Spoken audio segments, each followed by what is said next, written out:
My name is Belle, and this is the Belle Perspective. I know it's been a minute, but I've had a couple changes going on in my personal life, but we're back. We're here. I am not going to be reviewing the Ready to Love reunion. It was just foolery, and I really don't want to go over it. Plus, I don't have time for that. But what we will talk about is the new season. So they're not calling it DC, they're calling it Potomac. So it's Ready to Love Potomac, which means they're pretty much pulling everybody from all the different areas, whether Virginia, Maryland, or obviously DC proper. So they're actually doing things a little bit differently this time.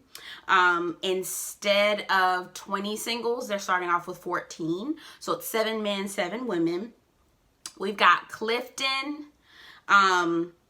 We've got Ace, Laverne, and I'm going to just go through the names really quickly. I'm not going to post any pictures or anything like that just because I don't have time. So, but I know you guys are watching the show. Dakia, Tori, Joy, Wiley, Keena got voted off on the first episode, which was kind of unfortunate. I wanted her to stay a little bit longer, but she didn't. I could tell she was going to be gone because she just didn't mesh. Sabrina, Fernando, he also got eliminated on the first episode as well. Again, it's unfortunate, you know. There are a lot of things that I wish we could do differently with like the elimination process, but anyway. There's Precious, Demetrius, Tiffany, and Paul. So I'm gonna tell you who I won't say faves, but the guy, because first of all, Ready to Love never has any guys that I find attractive on this show ever. But I'm going to tell you that I think Laverne is so handsome. Laverne is handsome. Clifton is handsome as well, but he just gives me,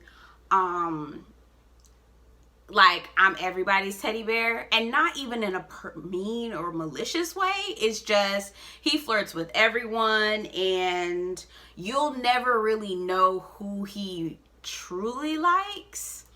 I mean, he may say it privately, but you won't be able to tell from his actions, if that makes sense. He may verbalize it privately to the producers, but I don't think that you will be able to see it in his actions. So Clifton, I'm not saying fuck boy or anything like that. I just, you know.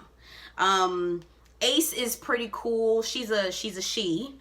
She gives me Erykah Badu vibes, and she is just entirely too chill for me. Like, she even bats her eyelids too slow for me. I'd be like, girl, come on. Hello?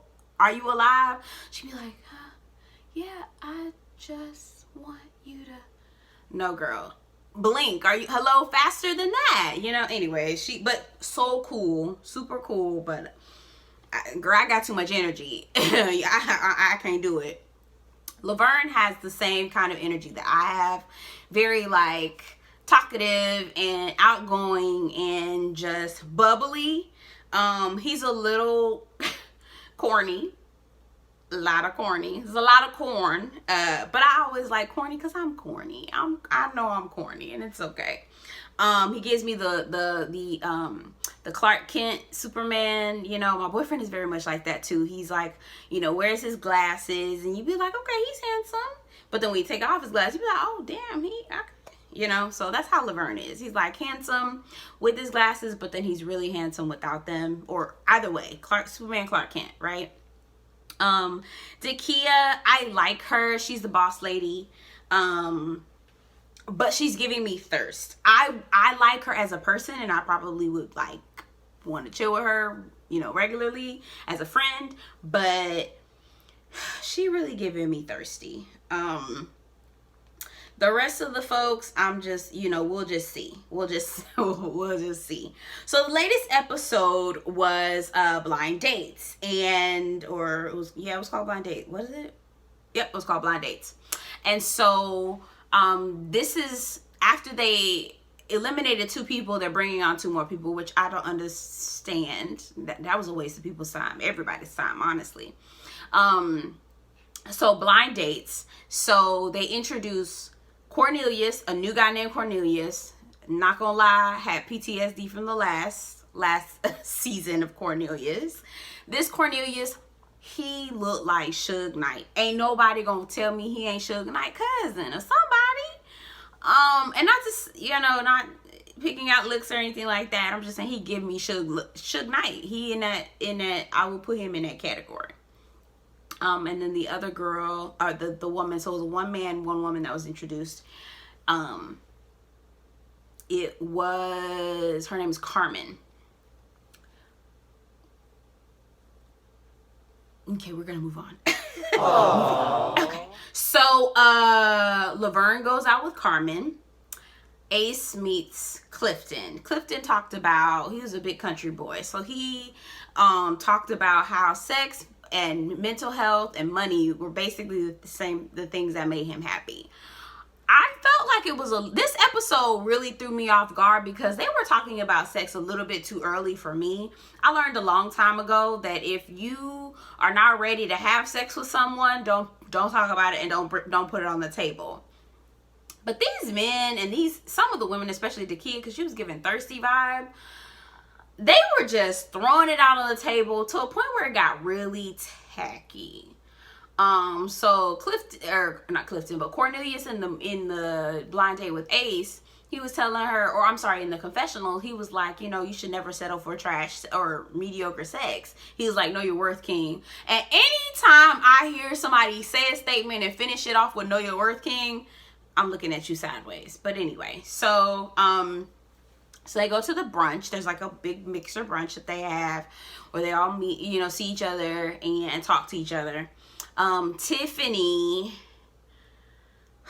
dear God, Tiffany, she ends up getting voted off on this episode, and I see why. Tiffany, I didn't expect her to have an attitude the way she did, but she just seemed very much, I'm here for what I want. I know what I want. The rest of you guys don't need to waste my time. And it was kind of like, well, you still kind of have to go through the process. No? Okay. So that's what got her eliminated. They were mingling throughout the brunch, and Tiffany had a connection with Wiley. She liked him a lot. Wiley is Chuck Brown's son. Chuck Brown is huge in the go-go scene. Invented go-go, and go-go is huge in the DC area. It's a genre of music that's super huge here in the DC area. Or in DC. So after the brunch, that's when they learn that they get blind dates. They go on blind dates again. Laverne goes out with Carmen. Laverne and Carmen have a lot in common. They both were in the Air Force. They both were divorced. They have children from that divorce. They like to work out, that kind of thing. Laverne gets up and lets Carmen touch on her booty. I was like, on his booty. Laverne, sit down.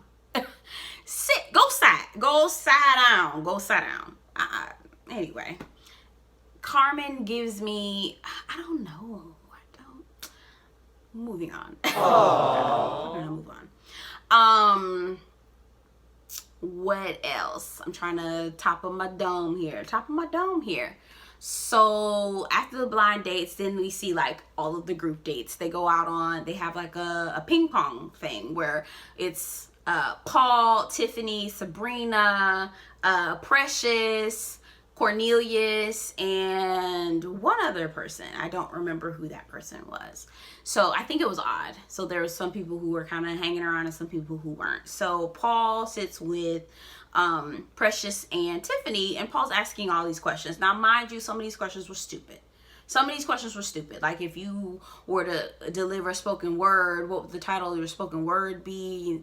Some of the stuff was stupid, but just play along. He's trying to get to know you. He's trying to ask you these questions. He's trying to, humor him. Like, this is like the awkward part of dating. Like, just go with it, right? She had the nastiest attitude. These questions are dumb.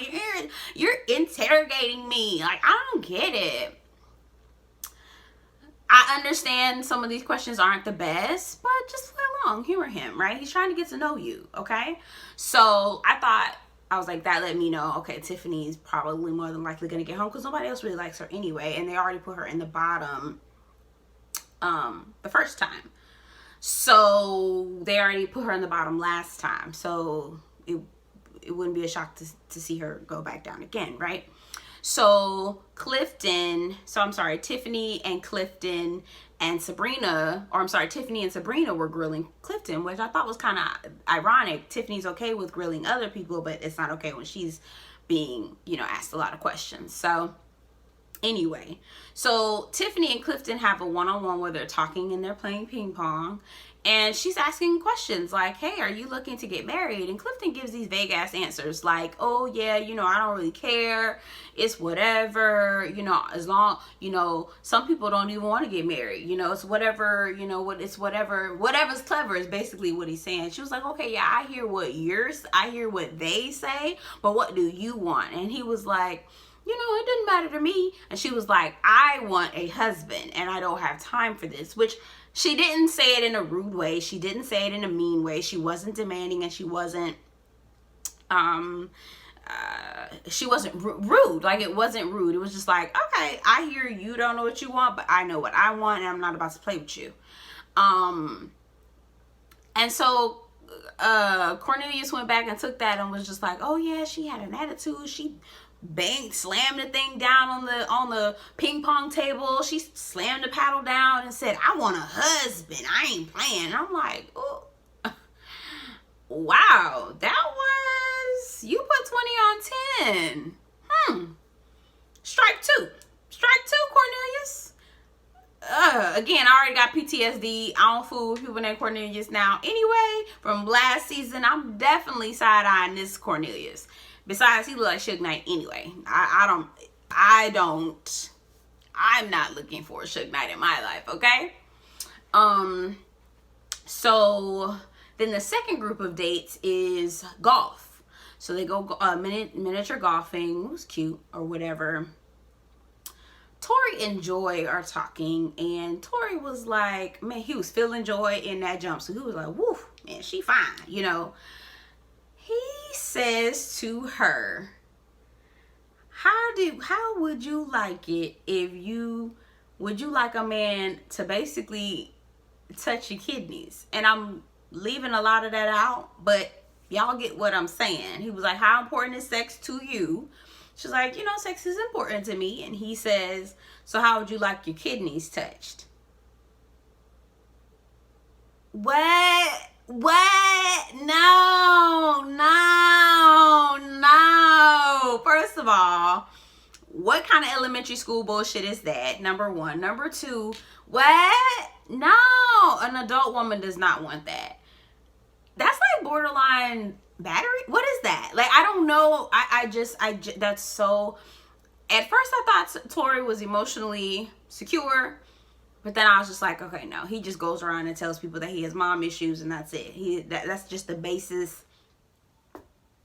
Or emotionally vulnerable. I won't say secure, but emotionally vulnerable. No, he just goes around and just tells people his mom issues. That's it at this point. It was just a no for me. And I'm to segue into that. There was a dinner date with Takia and Clifton. Clifton asked about how important sex is to her. Takia says extremely important. He basically said, what do you think about premarital sex? Takia says, yes, please. I'm like, girl. She's also the person in her confessional who said she was vaxxed and waxed, which I get that, but girl, like, relax, girl, relax, right? Anyway, I felt like the conversation with Takia and Clifton got inappropriate as well. Like, some of those questions was too soon. Was entirely too soon for me. Clifton, it was so funny during the golfing segment because it was Carmen, Troy, Joy, Ace, and Clifton. And Carmen came and Clifton was like, woo, she thick, but she got these blue contacts in her eye. And I kept seeing her face. I'm like, does she have contacts in her eyes? That would be a turn off for me as well. What is going on? Girl, read the room, girl. We are in the age of black.